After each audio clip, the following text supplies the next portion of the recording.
So I have the legendary David E. Talbert here with me. How are you doing today? Good. Back at Morgan. Whew. So I was just saying to you off camera that you and I both went to Morgan State University, and I met you years ago. Maybe between 2 and 5 years ago. You were at homecoming, you were at a booth, and you were promoting one of your books. So I want to. That's right. Yeah, that's right. We were selling them during the homecoming. Okay. Yeah, and you were really funny, but I remember I hadn't really heard of you before. It may have been longer than that, and I was like, oh, and people were like, he went to Morgan. When you go to a school, you want to know all the famous people. So I remember your name, and I was like, I never met him, and then I met you at your booth.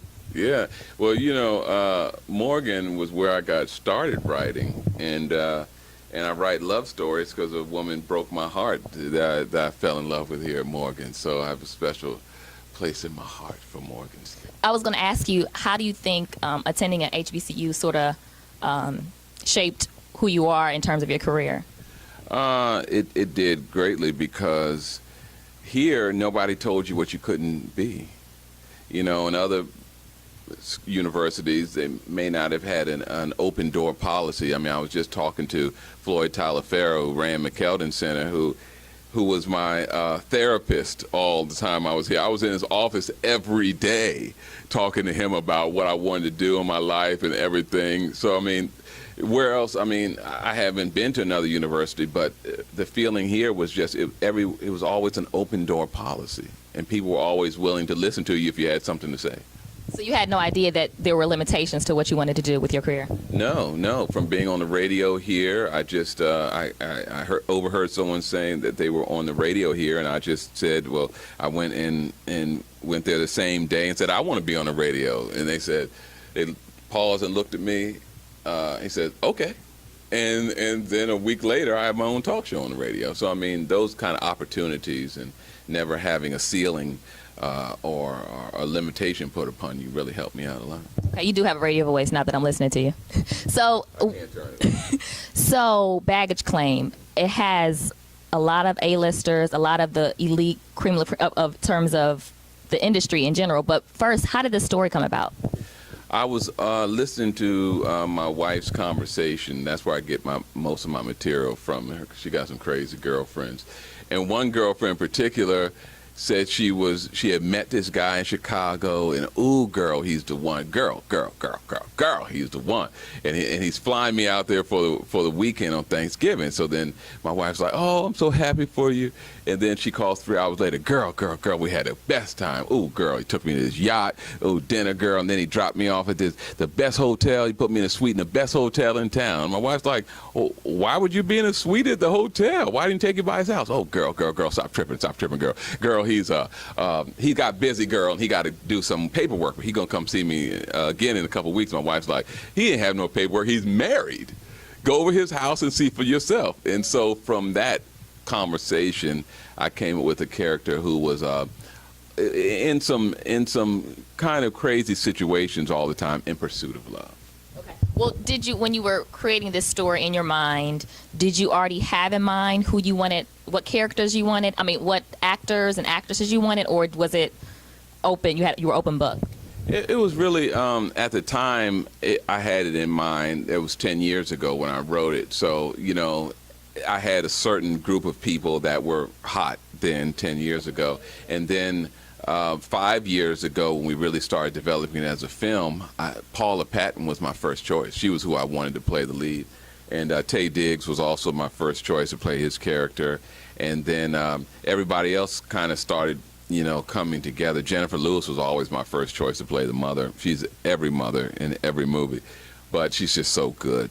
But Jill Scott came next, and Boris Kodjoe and Jaimin Hansu, and it just everybody just started coming to the table, and before you know it, you got a who's who of actors in Hollywood. Well, okay, I'm not in this. I work on the other outside the camera, so in my mind, this was really expensive because you have some very well known cast. Is that the case, or I mean, did you have a nice budget, or were you like, hey, I need a favor, or how does that kind of come about? It was mostly favors because it's a moderately budgeted film, and but a good story always finds a way to get told, and I always say, if you write it, they will come. And so I spent a lot of time with the script, and when people read it, they were like, I want to be in this, movie. My favorites were movies like The Best Man and Love and Basketball, and then I'm a fan of the Nora Ephron movies like Sleepless in Seattle and You Got Mail. So I wanted to create something that was a kind of a hybrid between our classic African-American starred movies and some of the classic mainstream, starred movies. What in terms of creating the film, scripting, casting, and directing, and all that good stuff, what was the most challenging? Like, what kept you up at night about the entire film? It was really making sure it looked beautiful, because coming from the plays, directing theater, theater tells the story, where film shows the story, and what I really wanted is for it to look beautiful. And I wanted everyone to look, the actors to look beautiful, the wardrobe, the setting, the camera work. And so that kept me up every night. What can I do to enhance the aesthetic experience of the audience? And I think we were able to. That's one of the things I'm most proud of with the movie. It looks like it could be Reese Witherspoon in this movie, or Julia Roberts. And what do you want moviegoers to take away from the film? That we had a good time, we laughed a lot, and we learned some things about the pursuit of love, and not just women learning something, but it's something for men to learn as well, and that we felt good about our faces on the big screen. And we're